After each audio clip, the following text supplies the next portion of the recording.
Welcome to the Business Building Blocks podcast, where we talk about the struggles and celebrations that leaders and entrepreneurs experience on their journey to success. I'm your host, Kristina, and I'm passionate about helping you achieve massive amounts of success at work and at home. We'll talk about all things people and organizational wellness, share relatable stories, and feature insightful guests because quality people and processes are at the heart of every success story. Ready to learn, grow, and have fun? Let's dive in.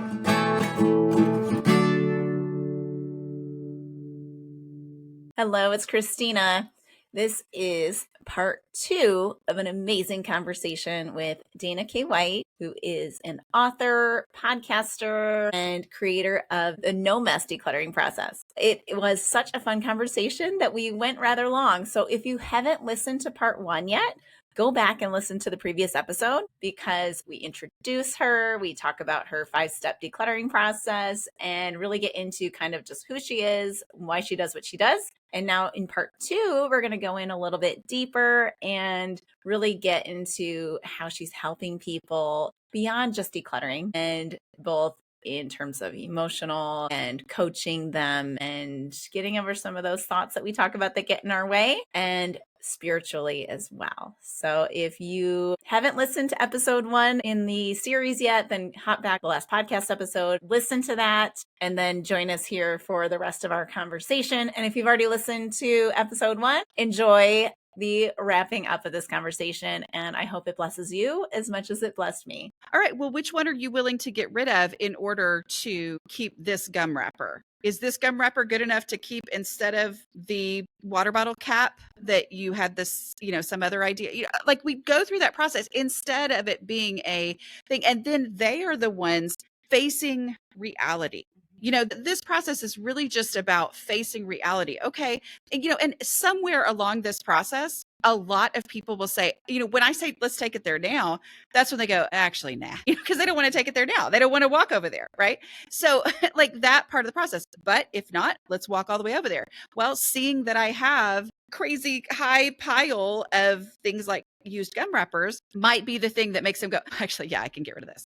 Or going through the process, okay, what are you willing to get rid of in order to make the, so that we don't leave this space any worse? Yes, it needs to be dealt with, but we're not doing that right now. But how are we going to not leave it worse? What are you willing to? Then that, even if they just get rid of a pen cap in order to leave the gum wrapper there, well, that pen cap is going to go in the trash, and that house is one step forward. So I think it's that removing of the emotions from the project, that's from the process. That's where the container concept is so incredibly powerful, because, which I didn't know that when I first was like, wait, containers are meant to contain? Like now I see how powerful it is, because I'm like, this is your space. Whatever you want to keep that will fit, go for it. But if you try to keep more than will fit in this space, there is no hope of your space ever being under control. It's just a fact. And so it's like, you can keep anything, but you can't keep everything and your space be under control. And something about that, like, this process is not going to be me rejecting my stuff. It's not going to be me finally agreeing with that person who told me I was dumb to keep gum wrappers. Like, because that turns into a power struggle. And I'm like, well, I was kind of iffy about the gum wrappers before, but now that you told me that it's dumb to keep them, then I'm keeping them forever. I mean, that's just my personality, right? Like, I was going to say for good or for bad, but it's a lot what? of people, though. And Yeah. what I love about that, and I hear you do this on your podcast when you've got your kindred spirits on, Mm-hmm. is that they bring up this like unique thing, and they bring up this hard thing, and you gently bring them back to the process. You acknowledge their stress and their difficulty with it. You bring them back to the process, and then you walk them through so they just have choices. So ultimately, they're owning the result, which is huge, which is what I train my leaders to do, which is what we have to help others do, and we have to do it ourselves. We have to be kind to ourselves. Yeah. So when you have this beautiful process to go back to, you can kindly and gently help people come back to it, and then say, now you're directing a little bit, and you're saying, well, these are the 2 choices. This is where we have to go. And then they do it because they do want to do it. And same with, like, team members want to be better. They want to do a good job at work. Most of it. Yes. Yes. Yeah, absolutely. Well, and that's the thing too, is like, with kids and stuffed animals, let's say that there's kids and stuffed animals. Here's the container. You've put all your favorite ones in there first. We got rid, we donated the ones that didn't fit off to, children who need these. And this is so great. And then they get a new one.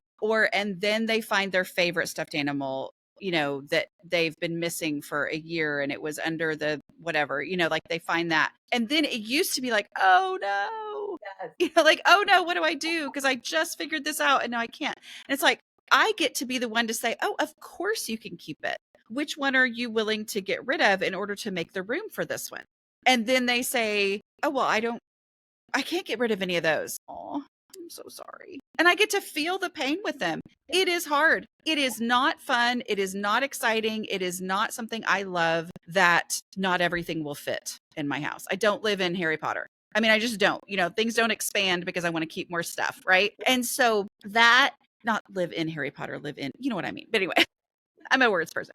But like that, it lets me, they get to feel all the feelings. And that's what's so funny is sometimes people be like, well, so I'm not allowed to use emotions. I'm like, oh, absolutely. You can feel the emotions. This process allows you to feel emotions, allows you to have emotional attachments, but not use those emotions to make the decisions. So they will influence what you decide, but the emotions are not the deciding factor. The deciding factor is the facts. Where would you look for it first? That's a fact. Yeah. It's not a choice. It's a literal instinct fact of where you would go first. You might get it wrong, but you're generally going to at least go with the second place where you would look. And that's the goal of being organized, right? Is to find things in the place where you look for it.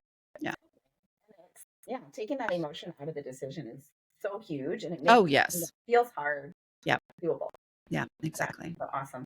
So you didn't start with that book necessarily. You started with the Managing Your House Without Losing Your Mind book, right? So tell us a bit about that one. That's about habits and whatnot. Yeah, so that one is that's the book I pitched when I thought I was only ever going to write one book. That was the one, was like, this is the book for the completely and totally overwhelmed person like I was, who I just looked around my house. I was like, I don't know why this is so hard. I think I'm doing what the people whose houses look great are saying that they're doing, and my house is a total disaster. And so like, that was it, which the core of that is habits or maintenance tasks or whatever. The word habits, I always have to clarify, because I always thought that once something became a habit, I would do it without realizing I was doing it. Yeah. And that has never happened. Like, I've never gone, oh my word, did I just wash my dishes? That's never happened. Yeah. So I, that thing of like, oh, you're going to get to this point and then all of a sudden I don't realize I've done the work. Oh no, that's not going to happen. But I actually refer to them as pre-made decisions. Like, I have done the analysis. I have figured out what does work and what happens when I don't do that thing. And so it's a pre-made decision that I'm going to wash my dishes every night, or I'm going to do a 5-minute pickup. It's not something I have to go, should I do that today? I'm just going to do it. Right. Yeah. I'm going to have to talk myself into it, but I am going to do it because I know it has to be done. So those habits I used to put off because I have a project brain. I love things that have a beginning, a middle, and an end. And those are things I'm good at, excel in those types of things. And so I'd always try to take that and apply that to my home. And that meant that I would do things like, everybody go away for a weekend so I can clean the house. I'm going to clean it from top to bottom. I'm going to take everything off my schedule to, focus on this. And then I would do that. I would clean it from top to bottom, usually for a party or whatever. And then I would, because I was thinking of it as a project, I'd be like, well, I'm done now. And then it would go right back to being worse than it was before within a few days. And so because I thought of anything that was like, it didn't make sense to me to do 5-minute pickups when 5 minutes was not going to get my whole house picked up. Like, shouldn't I get all this figured out? Shouldn't I get my house under control first and then start doing 5-minute pickups? Shouldn't I, doing the dishes every day? Okay, I should really start doing that after I get my house under control. Well, that logically made sense to me. Like, anything that was a maintenance task, I was like, well, I don't want to maintain this, so why would I do it now? But in reality, when I started, I was so far gone. I was like, I don't know what to do. But I know that people whose houses are under control don't have kitchens that look like mine. They don't have to spend 5 hours in the kitchen every time they say they're going to clean the house, and then they never get to the rest of the house. That was what happened to me. I would never get to the rest of the house because I'd use up all my time and energy on the kitchen. So I was like, I'm just going to try to keep the kitchen, the dishes done. Not even the kitchen clean, just keep the dishes done. And I saw this shocking, powerful impact of keeping the dishes done and how that like applied to the whole rest of the house. And it just kept the house from getting out of control. And so those maintenance tasks, that's what that book is about. Like, what are the things that I have to do? What are all my resistances to those things? What have I over logicalized to the point where it's not logical anymore about these things that I've had all these reasons why it made sense to not do this thing. And I tackled all of that and said, so these are the things that matter, which, one of the things I talk about is I it was not helpful to me when people would say, the first step of getting your house under control is making your bed, which it makes sense, right? Like I get it. And there's a mental thing and all. And I mean, like, it's great to make your bed. Like I'm always happy when I did, but I can absolutely sleep at the exact same time I was going to sleep just as well as I was going to sleep if I didn't make my bed. Like it does not grind my life to a halt to not have made my bed. I can tell you this for sure, for a fact, right? This is not hypothesis. But if I don't do my dishes, things grind to a halt. When we don't have plates to eat off of, it grinds to a halt. When the counters are covered in dirty dishes, it grinds making dinner to a halt. It means I can't open the front door. I'm embarrassed if somebody shows up, or if somebody needs something, all these things. And so for me, it was so important to drill down to what has to be done. Like, don't tell me what should be done. Let's talk about what has to be done. And so that's what that book is. Yeah. I feel like that's very applicable because there's a lot of business owners out there. There's a lot of entrepreneurs that, like me myself, I don't like doing the QuickBooks end of it, and I don't like, like there's bits and bobs that we tell ourselves these stories, and there's so much to be had with like the way you put it, these pre-made decisions. This is what I'm going to do. This is how long it's going to take, like just whatever it needs to be to get yourself over that hump of like dreading procrastination again, dreading it, not doing it, and then having a big mess at the end of the year to clean up before you get yourself to your account. Exactly. Yeah, exactly.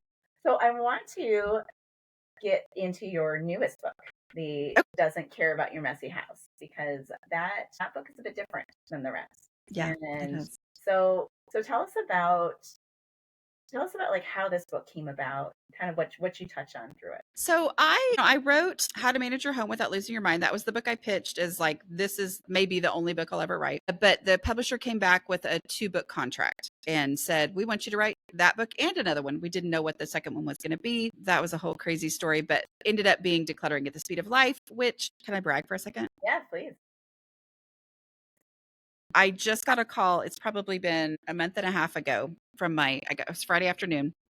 And my publisher called and said, hey, we just got word that Decluttering at the Speed of Life has sold over 500,000 copies, which is insane. Yeah. I mean, like whoever thought that little book, but that book that I didn't even know I was going to write has been the one that has paid for my kids' college, so like that's really, I was kind of like, what else is there to write? That's what I thought. I was like, what else is there to write about this? I've covered the basics of the habits. I've covered decluttering. I don't really get into organizing. And so, and I'm a Christian, and throughout this process, God had really been growing me. I had been growing spiritually a lot, but not the way that I assumed it would happen when I started this process. Like as a Christian woman, that I had always added an extra layer of like, but I'm passionate about my home and my family and all this kind of stuff. And yet I cannot seem to do this thing. And so I had thought when I started what I call my deslopification process, that at some point God was going to say, here it is.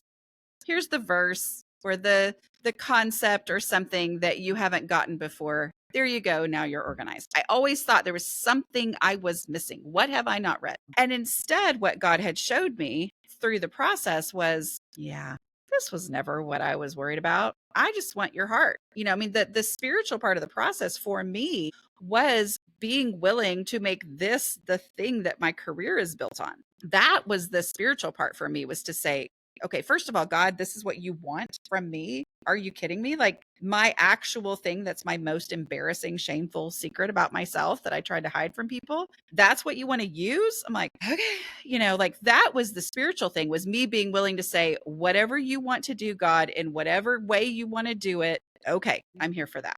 Mhm. And so, growing, and I have been a Christian, since I was a young child, but really growing spiritually and understanding the reality of God's grace and the futility of me thinking that I'm the one who's done anything to get me closer to God. It's only what he's already done for me, right? And so in growing that, I was like, I'd really love to write a book about the spiritual stuff, because that's what matters, right? Like that is the thing that matters. Like if nothing else matters other than that. Exactly. And yeah. And so I was like, I really want to write about that. But my first two books, even though they were with a Christian publisher, I had been very adamant. I was like, I'm not putting spiritual stuff in this, because that is very confusing for the woman like me, Mhm. or man, but primarily it's women, who struggled and was like, and it had turned into a spiritual issue. If I, give all these practical things of how to do it, how to declutter, how to get your house under control,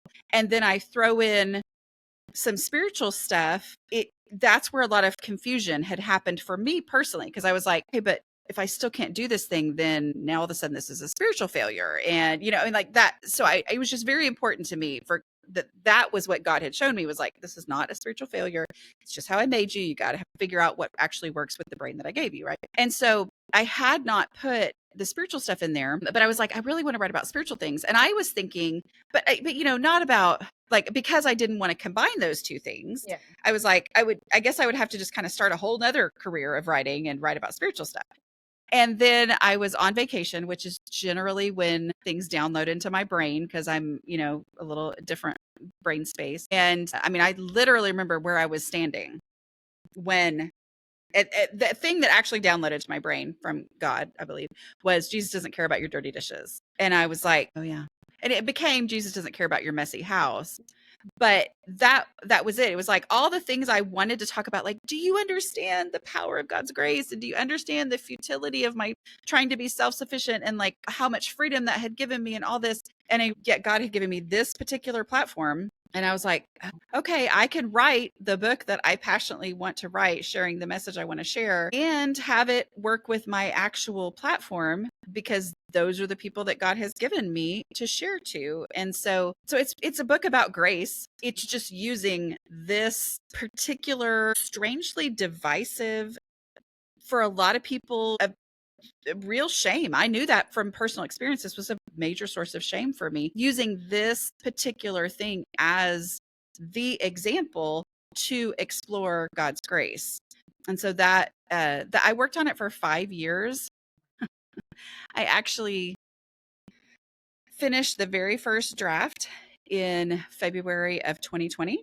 So, yeah, I mean, you just have to say that February of 2020, everybody's like, oh, we get it, And I really felt like God was like, and I thought that after spring break, I would finish it up, because I really wanted to not write it on a deadline. I did not want it to be your normal deadline kind of assignment for nonfiction. So, and I really felt like God was saying, you're not going to get back to it right away. And I was like, why? And then, so anyway, we all know what happened. And I didn't get back to it. And then my publisher came to that Decluttering at the Speed of Life, I guess at that point, anyway, had hit 100,000 copies. So my publisher was like, oh, because before that they'd been like, okay, see ya, then it hit 100,000 copies and they're like, oh, this book is, so they started paying attention. And then they came to me and said, do you want to write Organizing for the Rest of Us, which is what they call a gift book, and it's got pictures and it's basically like a tip format of the other two books. And I was like, sure, I'll do that. So I did that. So that took a little time, and then time goes on, and I finally was like, I need to get under contract for this to make sure it actually finishes. And so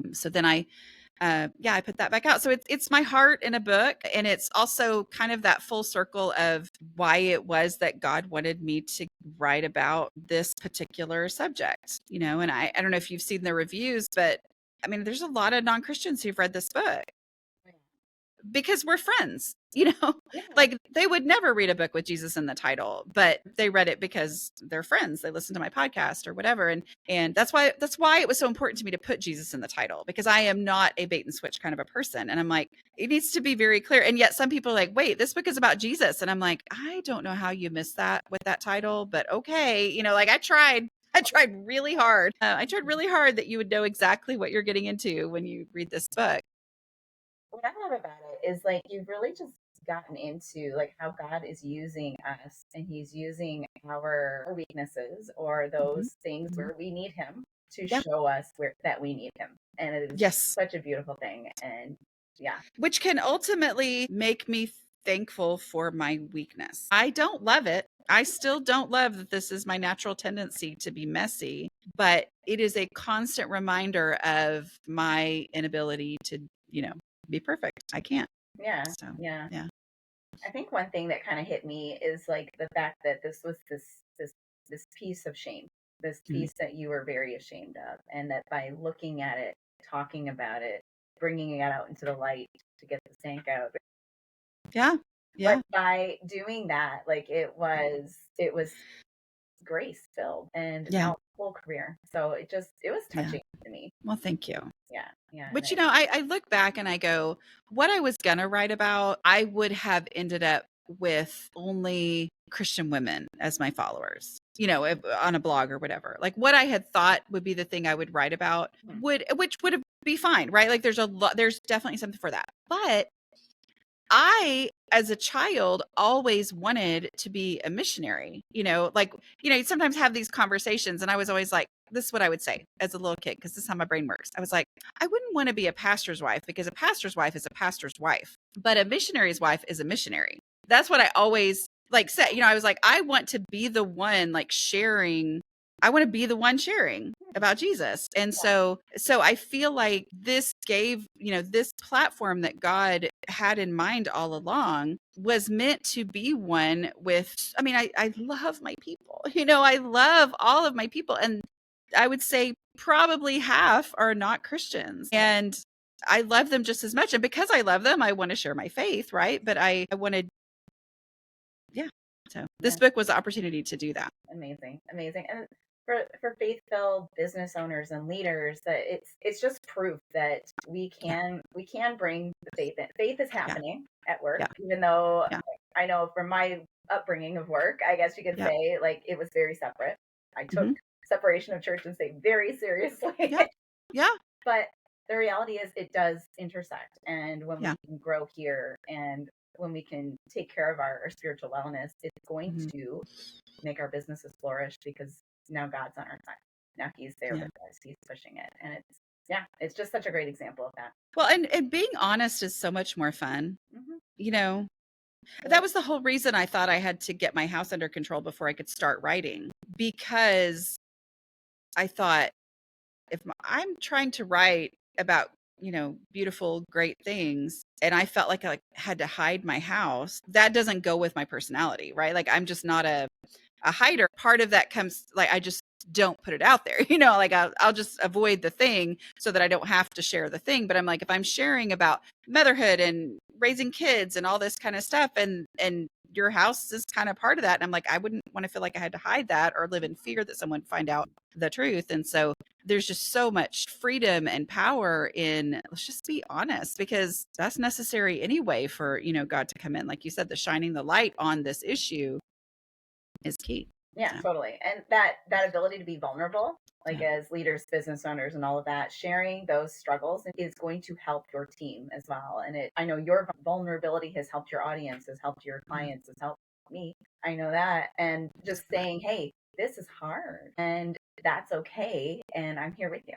I've been it. And I think too, like one of the things that I find as far as like helping people, it is so easy to speak in generalities and feel like, well, I'm saying it. I may not actually be including how I had to apply that in my own life because that would make me vulnerable. So I'm just going to speak in generalities, but generalities I don't believe are helpful. It's the nitty-gritty and the specifics where people actually find hope and help, but you have to be vulnerable to get down to those nitty-gritty things. Mm-hmm. Yeah. Yeah. Like it's such a thing though with communication. Like I've observed that our pastor, like he likes to tell us all the facts and all that. And I like that. Not everybody likes Mhm. it. I like that. But he's recently started sharing when I did this and when I did that. And people are like paying more attention and Yes. they get it. And Yes. it's like Yes.